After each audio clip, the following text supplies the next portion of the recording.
बिस्मिल्लाहिर्रहमानिर्रहीम। अस्सलाम वालेकुम dear students of class 10th। आज का हमारा लेक्चर क्लास 10th केमिस्ट्री में चैप्टर नंबर 13 बायोकेमिस्ट्री में वाइटामिन्स के मुतालिक है। तो टॉपिक जो हमारा है वो है वाइटामिन्स। और बेटा वाइटामिन्स की शुरू में जो है वो हिस्ट्री की अगर हम बात करें तो इसमें डिफरेंट केमिस्ट की कंट्रीब्यूशन थी वाइटामिन्स को एक्सेसरी ग्रोथ फैक्टर्स नॉमिनेट करने में, क्योंकि ये भी ग्रोथ फैक्टर्स हैं। ये आपको एनर्जी तो नहीं देते लेकिन ये आपकी बॉडी के फंक्शंस की तकमील के लिए बड़े ज़रूरी होते हैं। तो हिस्ट्री में अगर बात करें तो सबसे पहले याद रखें कि 1897 में एक डच साइंटिस्ट था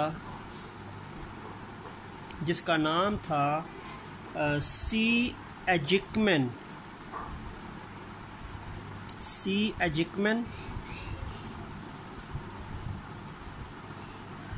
डच कौन से लोग होते हैं? डच वो लोग होते हैं जो बिलोंग करते हैं यूरोपियन कंट्री हॉलैंड से और या नीदरलैंड से।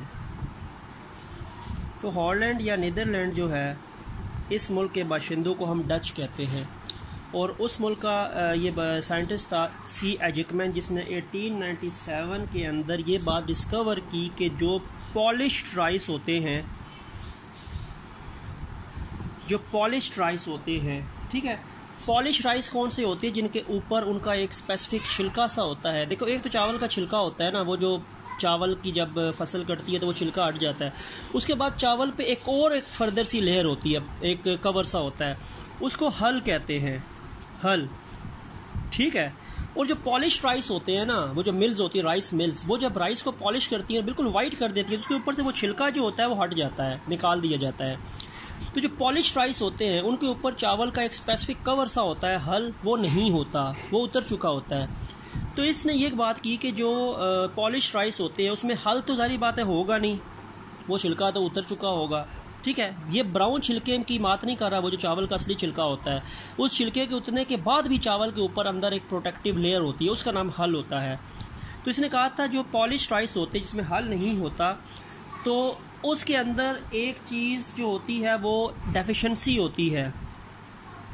It has deficiency of something.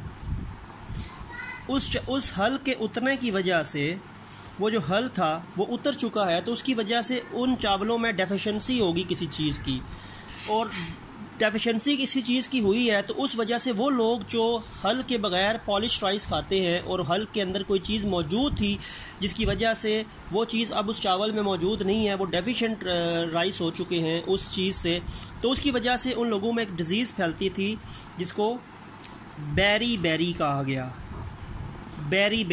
गया। और बेरी बीमारी जो होती है इसके अंदर आपके दो सिस्टम्स जो होते हैं वो कोलैप्स करते हैं। एक आपका सर्कुलेटरी सिस्टम, यानी एक आपका सर्कुलेटरी सिस्टम जो होता है वो इफ़ेक्ट होता है, ठीक हो गया। और कुछ हद तक इसका इफ़ेक्ट आपके नर्वस सिस्टम पे भी होता है, लेकिन मैक्सिमम ये सर्कुलेटरी सिस्टम के इफ़ेक्ट पे ये ज़्यादा बीमारी जो होती है वो इफ़ेक्ट होती है। और एक तरीके से अगर बहुत ज़्यादा ये हो जाए तो ये फिर हार्ट फेलियर की तरफ भी जाती है, कार्डियक फेलियर की तरफ भी जाती है, ठीक है, यानी दिल का काम करने का अमल रुक जाता है, बेरी, ठीक है। और ये जो बात बताओ कि हिस्ट्री का मतलब क्या है, ये जो पॉलिश राइस थे इसमें जो राइस का जो असल हल उतर चुका होता है, जो छिलका सा उतर चुका होता है, इस हल के अंदर बेसिकली होता क्या है? जो उसने समथिंग की बात की थी, कोई चीज़ मौजूद नहीं है उस हल के उतरने की वजह से उन चावलों में। उस हल के अंदर बेसिकली एक वाइटामिन होता है, वाइटामिन B1, जिसको थायामीन कहते हैं। थायामीन वाइटामिन बेसिक बाद में पता चला कि वो हल के अंदर क्या, वो समथिंग मिसिंग क्या थी, वो क्या चीज़ थी जो मिस थी, वो वाइटामिन B1 नहीं था, थायामीन निकल चुकी थी उसमें से हल के उतरने से। तो वो बंदे फिर उसमें बेरी का शिकार होते थे because of the deficiency of vitamin B1, thiamine vitamin जिसको हम कहते हैं, ठीक है। तो उसके बाद क्या हुआ, अभी हिस्ट्री की अगर हम आगे फर्दर चलें तो इसने फिर सिर्फ ये कहा था कि वो something is missed in the polish rice which is present in its हल। उसके बाद एक और साइंटिस्ट है, एक ब्रिटिश साइंटिस्ट था, एक ब्रिटिश साइंटिस्ट है जिसका नाम क्या था, F.G. हॉपकिंस। इसने ये बात की कि इसने ये एक्सपेरिमेंटली प्रूव किया कि कार्बोहाइड्रेट्स, लिपिड्स और प्रोटीन्स, ये 3 चीज़ें तो हमारी फूड के कंपोनेंट हैं ही हैं, ठीक है। इसी के अलावा आपको पता है कि इसमें मिनरल्स भी आते हैं, यानी ये चीज़ें तो खाई जाती हैं ना, proteins, lipids, carbohydrates and minerals. F.G. Hopkins ने ये कहा कि एक और चीज़ भी थी, यानी क्योंकि उसने पहले वो एजिकमैन ने मिसिंग फैक्टर्स की बात की ना, समथिंग इज़ मिसिंग, तो ब्रिटिश साइंटिस्ट F.G. हॉपकिंस ने ये कहा था कि वो जो मिसिंग फैक्टर्स थे, जो मिसिंग फैक्टर्स होते हैं, वो जो चावल के उस छिलके में मौजूद जो मिस थे, जिसकी वजह से बैरी बैरी का शिकार हुए वो लोग, तो मिसिंग फैक्टर्स भी हमारी बॉडी के लिए नेसेसरी हैं, ज़रूरी हैं, जितना कि हमारी बॉडी के लिए कार्बोहाइड्रेट्स, लिपिड्स, प्रोटीन्स और मिनरल ज़रूरी है। तो इन मिसिंग फैक्टर्स की भी हमारी बॉडी में ऐसी ही ज़रूरियात हैं जैसी हमारी बॉडी में कार्बोहाइड्रेट्स, लिपिड्स, प्रोटीन या मिनरल्स की ज़रूरियात होती हैं। ठीक हो गया। उसके बाद 1912 के अंदर एक और साइंटिस्ट था, कैसिमिर फंक। अब इसने क्या काम किया, इसने ये जो मिसिंग फैक्टर्स थे, इसने इन मिसिंग फैक्टर्स को नेम दे दिया वाइटामिन। वाइटामिन का नाम दे दिया, आखिर में ई आ गया, क्योंकि ये सोचता था कि ये जो मिसिंग फैक्टर्स हैं इनके अंदर में भी अमाइनो ग्रुप मौजूद है, अमाइनो ग्रुप मौजूद है, ये NH2 जैसे होता है, कि may be amino group is present in these missing factors, therefore they are named as vitamin bye कैसिमिर फंक। और जब बाद में पता चला कि इसमें कोई अमाइनो ग्रुप या अमाइनो ग्रुप मौजूद नहीं है, तो फिर आखिर में क्या किया गया, आखिर में से ये ई हटा दिया गया, तो नाम इसका क्या बन गया, वाइटामिन बन गया। उन मिसिंग फैक्टर्स का नाम वाइटामिन बन गया, क्योंकि अमाइनो ग्रुप तो था नहीं, तो फिर उनका नाम वाइटामिन बन गया।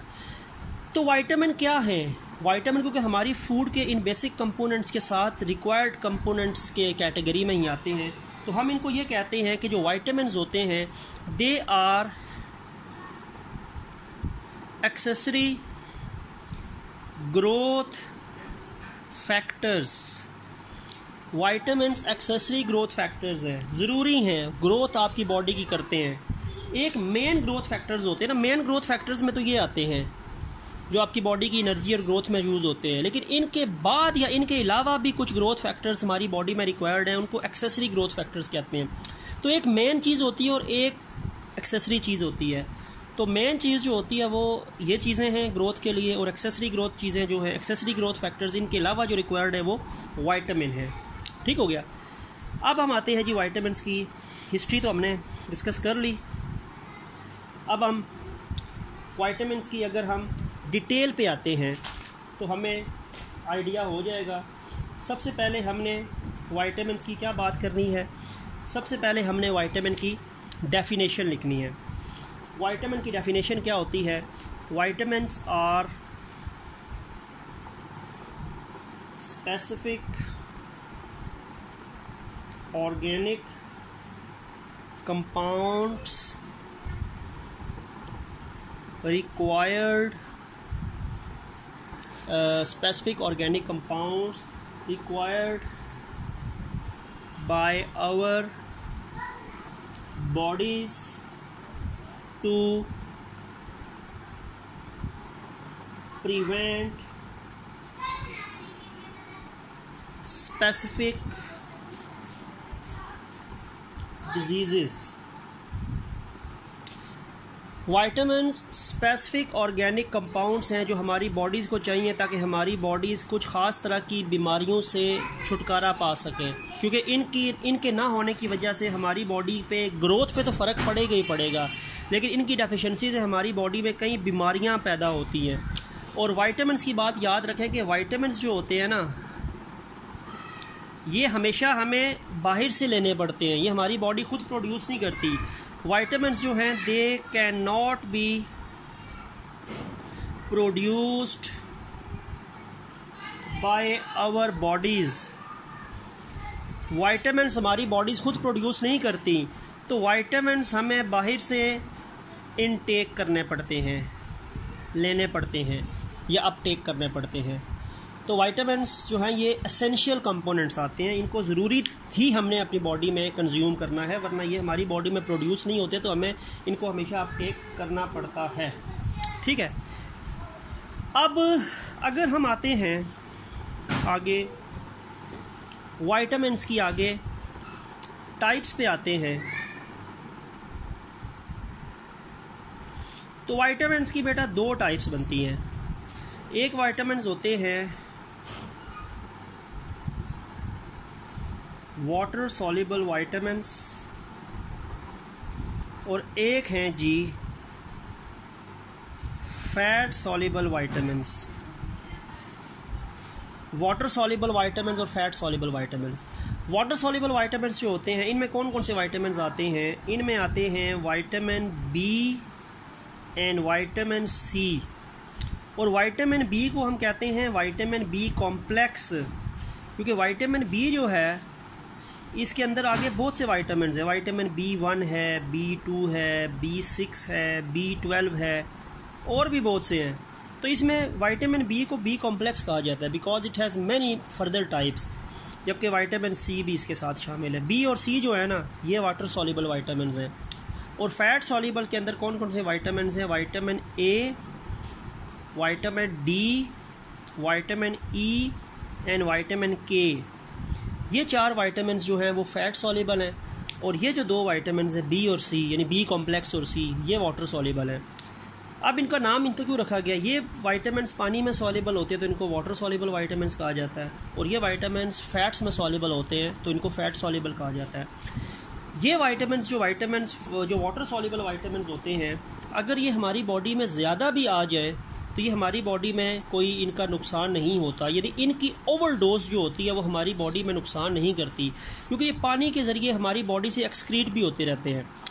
डेफिशिएंसी से तो दोनों की बीमारियां हैं, दोनों की डेफिशिएंसी जो होती है उससे तो बीमारियां होती ही होती हैं। अगर ये हमारी बॉडी में नहीं होंगे उससे भी बीमारी होंगी, ये दो नहीं होंगे उससे भी बीमारियां होंगी। डेफिशिएंसी से तो बीमारियां होती हैं, लेकिन अगर ओवर यूज़ किया जाए तो उससे भी बीमारियां होती हैं इन वाइटामिन्स की, फैट सॉल्युबल की, वाटर सॉल्युबल की नहीं। तो वाटर सॉल्युबल वाइटामिन्स जो होते हैं इनकी जो ओवरडोज होती है वो नुकसानदेह नहीं होती, क्योंकि वाटर हमारी बॉडी से कंसिस्टेंटली एक्सक्रीट हो रहा होता है। तो वो जो ज़्यादा वाइटामिन हमारी बॉडी में आएंगे भी वो पानी के ज़रिए बॉडी से बाहर निकल जाएंगे, तो यानी एक्सक्रीशन की शक्ल में हमारी बॉडी से निकल जाएंगे। तो इस वजह से इनकी ओवर यूज़ से हमारी बॉडी में नुकसान नहीं है, लेकिन इनके ओवर यूज़ से हमारी बॉडी में नुकसान होता है। फैट सॉल्युबल विटामिन अगर हम ज़्यादा लेंगे, ओवर डोज लेंगे, तो उससे हमारी बॉडी में नुकसान है, क्योंकि ये हमारी बॉडी से एक्सक्रीट नहीं होते, ये हमारी बॉडी में एक्यूमुलेट होते रहेंगे, जमा होते रहेंगे। तो इनकी ओवर यूजेस से बेताशा मसाइल होते हैं। इनकी ओवर यूजेस से क्या होता है? इनकी ओवर यूजेस से बोन्स में पेन होता है, इनकी ओवर यूज़ की वजह से किडनी स्टोन्स होते हैं, और इनकी ओवर यूज़ की वजह से वेट लॉस भी होता है। तो इनकी ओवर यूज़ के भी नुकसान है फैट सॉल्युबल वाइटामिन्स के। तो फैट सॉल्युबल वाइटामिन्स के अंदर जो वाइटामिन्स हैं वो, क्योंकि फैट्स हमारी बॉडी से एक्सक्रीट नहीं होते, इस वजह से फैट सॉल्युबल वाइटामिन भी बॉडी से एक्सक्रीट नहीं होते अगर ज़्यादा हो जाए, और इनकी वजह से बॉडी में वेट लॉस, बोन्स पेन और किडनी स्टोन्स होते हैं। और ये हमारी बॉडी में अगर ज़्यादा हो जाए तो फिर उसका नुकसान नहीं है, क्योंकि ये पानी के ज़रिए हमारी बॉडी से एक्सक्रीट होते रहते हैं। ठीक है, तो डेफिशिएंसी तो दोनों की नुकसानदेह है, लेकिन ओवर यूज़ इनका नुकसानदेह है, इनका नहीं है। ठीक हो गया। अब अगर हम देखते हैं कि कौन कौन से वाइटामिन्स हैं और उनकी टाइप्स की आगे क्या क्या सोर्सेज हैं, क्या क्या यूजेस हैं, और डेफिशिएंसी से कौन कौन सी बीमारियां होती हैं। तो अगर मैं बात करता हूं, सबसे पहले चलो मैं लिखता हूं जी, यहाँ पे विटामिन का नाम आ जाएगा, यहाँ पे सोर्स आ जाएगी, यहाँ पे उसका फंक्शन आ जाएगा, और यहाँ पे उसके डेफिशिएंसी सिम्टम्स आ जाएंगे।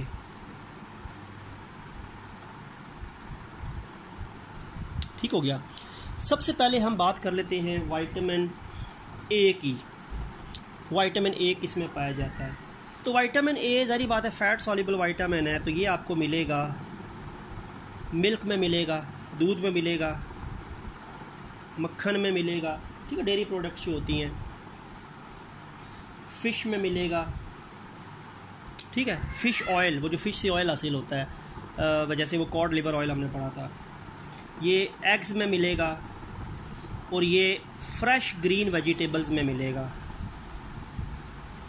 फ्रेश ग्रीन वेजिटेबल्स में मिलेगा। ये सोर्सेज हो गई हैं। किस काम के लिए विटामिन ए ज़रूरी है? ये आपकी आइज़ और ये आपकी स्किन के लिए ज़रूरी है, आँखों के लिए और जिल्द के लिए। और अगर ये नहीं होगा तो क्या बीमारी होगी? एक बीमारी होगी बेटा नाइट ब्लाइंडनेस। जिन लोगों को विटामिन ए की डेफिशिएंसी होगी उनको नाइट के टाइम सही नज़र नहीं आता, उनके जो रॉड सेल्स होते हैं वो अफेक्ट होते हैं, तो नाइट ब्लाइंडनेस होती है। और ड्राइनेस ऑफ स्किन होती है, ड्राई स्किन, स्किन में ड्राई स्किन हो जाएगी, आइज़ में नाइट ब्लाइंडनेस वाला काम हो जाएगा। ठीक है, फिर आता है जी विटामिन बी पे आते हैं। और बी कॉम्प्लेक्स है, मैंने आपको बताया कि बेताशा इसकी टाइप्स हैं। तो इसमें क्या है, इसकी जो एक है कि whole meal bread, whole meal bread से मुराद ये है कि जो अक्सर आटा बनता है गंदम के दाने का, तो उस गंदम के दाने का जो आटा होता है वो ब्राउन आटा भी होता है और कुछ फाइन आटा होता है। फाइन आटे में से क्या होता है, उसमें से वो कई चीज़ें निकाल दी जाती हैं। ठीक है, लेकिन जो पूरा आटा, जो ब्राउन आटा होता है ना, वो होल मील ब्रेड कहलाता है। उससे जो रोटी बनती है वो होल मील ब्रेड कहलाती है, जो ब्राउन आटा होता है, फाइन नहीं। तो होल मील ब्रेड जो होता है उसमें विटामिन बी होता है। वो छिलका जो उसका होता है, गंदम का छिलका भी पीसा जाता है ना, हल जो होता है, तो उसमें बेताशा विटामिन होते हैं, विटामिन बी ख़ास तौर पे। इसके अलावा ये आपको मिलेगा राइस में मिलेगा। ठीक है, ये आपको मिलेगा सोयाबीन में मिलेगा, ये आपको मिलेगा फ्रेश ग्रीन वेजिटेबल्स में। ये जो विटामिन बी की बात मैं कर रहा हूँ, किस काम के लिए ज़रूरी है? ये बेसिकली ज़रूरी होता है, it basically used to produce energy, energy production in cells. हमारे सेल्स में एनर्जी प्रोडक्शन होती है, उसमें ये ज़रूरी है। ठीक है, it is also used for nerves, ये नर्व्स की ट्रांसमिशन के लिए ज़रूरी है, ये रेगुलेट करता है। It is used for the transmission and regulation of nerves, ये जो नर्वी सिस्टम के अंदर कोऑर्डिनेशन, वो जो होती है कोऑर्डिनेशन में नर्व मैसेज फ्लो होता है। और ये ज़रूरी है आपकी स्किन के लिए। ठीक है, और इसी तरह विटामिन बी की एक और रिक्वायरमेंट होती है, ये आपका कह सकते हैं कि हीमोग्लोबिन की फॉर्मेशन में भी एक तरह से अपना रोल प्ले करता है। हीमोग्लोबिन आरबीसीज में एक चीज़ होती है, ऑक्सीजन ट्रांसपोर्टर। अब अगर ये नहीं होगा तो बेटा क्या नुकसान है इसका? इसका नुकसान पहली बात तो ये है कि स्किन डिजीज़ हैं, जिल्द की बीमारियां, ठीक हो गया। इसके अलावा टंग इन्फ्लेमेशन, ज़ुबान में इन्फ्लेमेशन, सोजन हो जाती है। इसके अलावा एनीमिया, खून की कमी। मैंने अभी हीमोग्लोबिन की बात की ना, तो वो रेड ब्लड सेल्स में होता है, तो रेड ब्लड सेल्स की कमी एनीमिया कहलाती है। और इसके अलावा ब्लीडिंग गम्स, ब्लीडिंग गम्स, मसूड़ों से खून आना, वो भी इसके अंदर होता है, विटामिन बी के अंदर आता है। विटामिन सी की बात करते हैं। विटामिन सी कहाँ पे मिलता है? विटामिन सी आपको मिलता है सिट्रस फ्रूट से, सिट्रस जिनमें सिट्रिक एसिड होता है, जैसे ऑरेंज हो गया, जैसे लेमन हो गया, ठीक हो गया। इसी तरह टोमेटोज़ के अंदर भी ये आपको मिलेगा, टोमेटोज़ में मिलेगा। और ये साथ फ्रेश ग्रीन वेजिटेबल्स में भी मिलेगा, fresh green vegetables. Fresh green vegetables ए में भी है, बी में भी है, सी में भी है। ठीक है, अच्छा ये किस लिए ज़रूरी होता है? ये आपका जो ब्लड वेसल्स होती हैं उसके लिए ज़रूरी होता है। ये आपके मसूड़े जो होते हैं, गम्स, उनके लिए ज़रूरी होता है। ये आपके ज़ख़म को भरने में हेल्प करता है, यानी हम हीलिंग वोंड्स कहते हैं, ज़ख़म को भरने में हेल्प करता है। And it also used in preventing colds, वो जो बुखार चढ़ जाता है सर्दी लग के, उससे ये आपको बचाता है, प्रिवेंटिंग कोल्ड्स। इससे डिफिशिएंसी से क्या होता है? स्कर्वी एक बीमारी है, स्कर्वी। ये कनेक्टिव टिश्यूज़ की बीमारी है। इससे आपके जो कनेक्टिव टिश्यूज़ होते हैं वो अफेक्ट होते हैं, और जैसे आपके अंदर कनेक्टिव टिश्यूज़ की अफेक्टिंग होगी तो उस बीमारी का नाम स्कर्वी हो गया। इससे भी मसूड़ों में खून आता है, और जो आपकी जिल्द होती है उसमें हल्की सी खराशें पड़ती हैं तो रैशेज़ हो जाती है और ब्लीडिंग शुरू हो जाती है। तो वो स्कर्वी है, ये आपकी कनेक्टिव टिश्यूज़ की एक बीमारी होती है। ठीक है, ये हमने ए बी सी की बात कर ली है। अब हमारा डी ई और के रह गया। विटामिन डी पे आ जाते हैं। विटामिन डी किस में मिलेगा? फैट सॉल्युबल विटामिन है तो मिल्क में मिलेगा, बटर में मिलेगा, एग्स में मिलेगा और फ़िश ऑयल में मिलेगा, वो जो कॉड लिवर ऑयल होता है। ठीक हो गया। और ये किस लिए ज़रूरी है? विटामिन डी आपके लिए ज़रूरी होता है आपके दांतों के लिए और आपकी हड्डियों के लिए। बेसिकली कैल्शियम अपटेक के लिए हेल्प करता है। विटामिन डी कैल्शियम अपटेक करता है, ब्लड से और बोन पे डिपॉजिट करता है। कैल्शियम हमारी बोन और टीथ दोनों के लिए ज़रूरी है। और अगर नहीं होगा, डेफिशिएंसी होगी, तो रिकेट्स, छोटे बच्चों में बीमारियां होती हैं, उनकी टांगें जो होती हैं वो मुड़ जाती हैं, वो रिकेट्स कहलाती है विटामिन डी की डेफिशिएंसी की वजह से। और ऑस्टियोमेल्शिया जो होता है वो बड़ों में होता है। बड़े लोगों की अगर रिकेट्स की कंडीशन बच्चों में है ना, टांगें मुड़ने वाली, तो रिकेट्स कहलाती है। और बड़े लोगों में तो ऑस्टियोमेल्शिया कहलाती है। तो इनमें भी विटामिन डी की कमी की वजह से बोन्स सॉफ्ट हो चुकी होती हैं और वो बॉडी का वज़न ज़्यादा बर्दाश्त नहीं करती, तो वो डिशेप हो जाती हैं। तो ये उसकी भी डेफिशिएंसी है। विटामिन ई जो है ये कहाँ पे है? वही होल मील ब्रेड, ब्राउन आटे से जो है ब्रेड बनती है, पूरा का पूरा गंदम का दाना जिसमें पिसा होता है। ठीक हो गया। राइस में है, एग्स में है, फ्रेश ग्रीन वेजिटेबल और बटर, ये सोर्सेज हो गई हैं। ये किसकी सोर्सेज हो गई हैं? ये सोर्सेज हो गई हैं आपकी विटामिन ई की। ये एंटीऑक्सीडेंट है। अच्छा, एंटीऑक्सीडेंट से क्या मुराद है? जो ऑक्सीडेशन को रोकता है, ऑक्सीडेशन को कम करता है। हमारी बॉडी में बेताशा ऐसी बीमारियां होती हैं जो ऑक्सीडेशन के अमल की वजह से, जिनका इफ़ेक्ट हमारी बॉडी में होता है। तो एंटीऑक्सीडेंट उन ऑक्सीडेशंस के अमल को कम करता है और ऑक्सीडेशन के अमल की रोकने की वजह से वो हमारी बॉडी में मुख्तलिफ़ चीज़ें डीएक्टिवेट या अफेक्ट नहीं हो पाती। तो ऑक्सीडेशन को रोकना एंटीऑक्सीडेंट, और एंटीऑक्सीडेंट से फिर बीमारियां जो होती हैं वो ये रोक लेता है, एंटीऑक्सीडेशन के अमल को रोक के। ठीक है। तो इसमें अगर ये इसकी कमी होती है तो उसका मतलब होता है कि ये एक बीमारी होती है haemolysis of red blood cells. Haemolysis, वो जो रेड ब्लड सेल्स डिस्ट्रॉय होना शुरू हो जाते हैं, हीमोलाइसिस उसको बोलते हैं। और स्टेरिलिटी, रिप्रोडक्शन की एबिलिटी ख़त्म होना, स्टेराइल होना, रिप्रोडक्टिव एबिलिटी कम हो जाना। और लास्ट विटामिन जो है वो विटामिन के है। विटामिन के जो है fresh green vegetables plus you can also find it in the liver से भी आपको हासिल होता है। ये आपकी ब्लड क्लॉटिंग के लिए बड़ा ज़रूरी है। क्लॉटिंग ब्लड, खून का जमना, जब ज़ख़म होता है तो खून जिल्द से निकलता है, लेकिन थोड़ी देर के बाद जम के वहाँ पे वो क्लॉट बन जाता है, इसको क्लॉटिंग ऑफ ब्लड कहते हैं। और अगर ब्लड क्लॉटिंग को, अगर विटामिन ई नहीं होगा तो क्लॉटिंग ऑफ ब्लड नहीं होगी, खून ज़ाया होता रहेगा, ज़ख़म से खून निकलता रहेगा। तो उसको हम कहते हैं कि इससे क्या होता है, अगर क्लॉटिंग ऑफ ब्लड नहीं होगी तो हेमरेज हो, जब भी होगा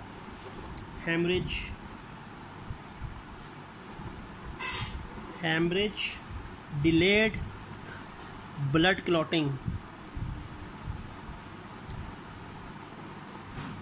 जब ब्लड वेसल फटेगी या ज़ख़म होगा तो खून निकलेगा, तो खून निकलने के नतीजे में क्लॉट देर से होगा, डिले होगा, जिससे ब्लड लॉस बहुत ज़्यादा हो जाएगा और ब्लड की डेफिशिएंसी हो जाएगी बॉडी में। ठीक है। तो उससे फिर आपकी बॉडी में अगर ज़्यादा ब्लड की कमी हो जाए तो फिर बॉडी अनकॉन्शियस भी हो सकती है, डेथ भी हो सकती है। तो क्लॉटिंग के लिए ज़रूरी है खून का जमना किसी भी ज़ख़म के बाद, ताकि आपका ब्लड लॉस ना हो। तो ये मुख्तलिफ़ वाइटामिन के सोर्सेज हैं, उनकी ज़रूरत और उनके डेफिशिएंसी सिम्टम्स की हमने बात कर ली। तो यहाँ पे हमारा चैप्टर नंबर 13 बायोकेमिस्ट्री जो है वो एंड हो गया। हमने बायोलॉजिकल मॉलिक्यूल सारे डिस्कस कर लिए, कार्बोहाइड्रेट्स पढ़े, प्रोटीन्स पढ़े, लिपिड्स पढ़े, न्यूक्लिक एसिड्स पढ़े, और आज हमने वाइटामिन और उसकी टाइप्स पढ़ ली। तो इंशाल्लाह जो हमारा नेक्स्ट लेक्चर होगा वो चैप्टर नंबर 14 के मुतालिक होगा। और चैप्टर नंबर 14 जो है वो इन्वायरमेंटल केमिस्ट्री में एटमॉस्फेयर के नाम से है। ठीक है। तो नेक्स्ट लेक्चर तक के लिए अल्लाह हाफिज़।